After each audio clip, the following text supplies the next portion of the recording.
ఒకే ఆదాయ వనరుపై ఆధారపడటం, చిల్లుపడిన పడవపై సముద్రాన్ని ఈదాలి అనుకోవడం ఒక్కటే అంటాడు ప్రముఖ ఆర్థిక నిపుణులు వారన్ బఫెట్. అందుకే మన హీరోలు కూడా వివిధ ఆదాయ వనరులను ప్లాన్ చేసుకున్నారు.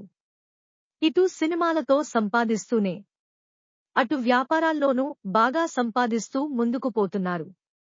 మరి మన హీరోల వ్యాపార సంగతులేమిటో తెలుసుకుందాం రండి.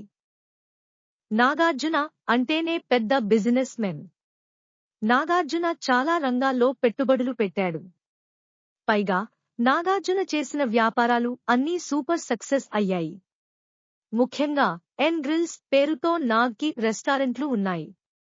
పైగా హైదరాబాద్లోని ఎన్ కన్వెన్షన్ సెంటర్ కూడా నాగార్జునదే.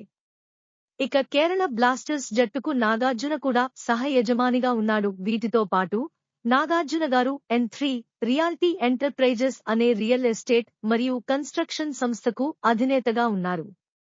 నాగార్జున గారి నికర ఆస్తి సుమారు 3,100 కోట్లుగా అంచనా వేయబడింది. నాగార్జున గారి ఆదాయంలో ఎక్కువ భాగం ఆఫ్ స్క్రీన్ వ్యాపారాల నుంచి వచ్చిందని తెలుస్తోంది. మెగాస్టార్ చిరంజీవికి ఒక సినిమా ప్రొడక్షన్ హౌస్ ఉంది. పేరు కొణిదెల ప్రొడక్షన్ కంపెనీ. అలాగే కేరళ బ్లాస్టర్స్ జట్టుకి చిరు సహ యజమానిగా కూడా వ్యవహరిస్తున్నారు.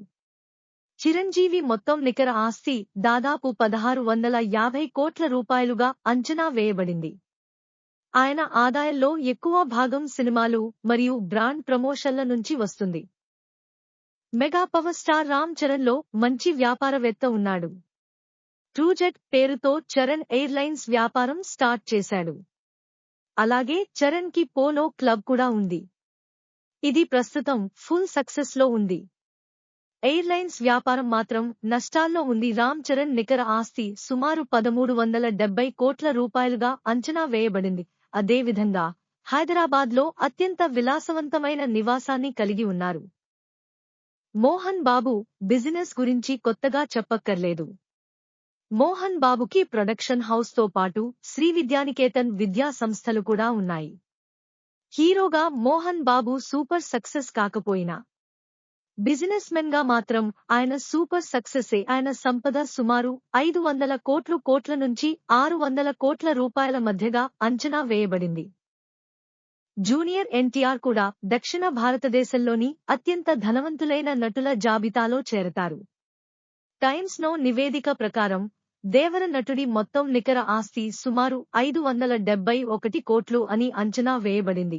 ఇది ఆయన రియల్ ఎస్టేట్ మరియు ఇతర వ్యాపారాల్లో పెట్టుబడుల ద్వారా వచ్చింది. ఈ నటుడు హైదరాబాద్, బెంగళూరు, అలాగే కర్ణాటకలోని ఇతర ప్రదేశాల్లో విలాసవంతమైన నివాసాలు కలిగి ఉన్నారు. ఎప్పుడూ సరదాగా కనిపించే అల్లు అర్జున్లో కూడా మంచి బిజినెస్ మెన్ ఉన్నాడు. బన్నీ ఎం కిచెన్ పేరుతో ఇంటర్నేషనల్ బ్రూవింగ్ కంపెనీని స్టార్ట్ చేశాడు. పైగా బన్నీ కంపెనీ కింద బ్రూవింగ్, నైట్ క్లబ్, రెస్టారెంట్ కూడా నడుస్తున్నాయి. రియల్ ఎస్టేట్ మరియు ఇతర వ్యాపారాల్లో పెట్టుబడుల ద్వారా సుమారు 460 కోట్ల రూపాయల నికర ఆస్తిని కలిగి ఉన్నారని నివేదించబడింది. మహేష్ బాబు మంచి బిజినెస్ మెన్. ఏ హీరో ఊహకి అందని సమయంలోనే హైదరాబాద్లో ఏఎంబీ అనే భారీ మల్టీప్లెక్స్ కట్టించాడు. ఇప్పుడు భాగ్యనగరంలో ఏఎంబీ మాల్ ఓ ఐకానిక్ థియేటర్గా మారిపోయింది. అలాగే మహేష్ కి సినీ నిర్మాణ సంస్థ జి మహేష్ బాబు ఎంటర్టైన్మెంట్ కూడా ఉంది. మహేష్ బాబు 273 కోట్ల రూపాయల నికర ఆస్తిని కలిగి ఉన్నారని అంచనా వేయబడింది. ఈ వీడియోను గురించి మీ సలహాలను కామెంట్ రూపంలో తెలియజేయండి. ఈ వీడియో గనుక మీకు నచ్చినట్లయితే లైక్ చేయండి, సబ్స్క్రైబ్ చేయండి.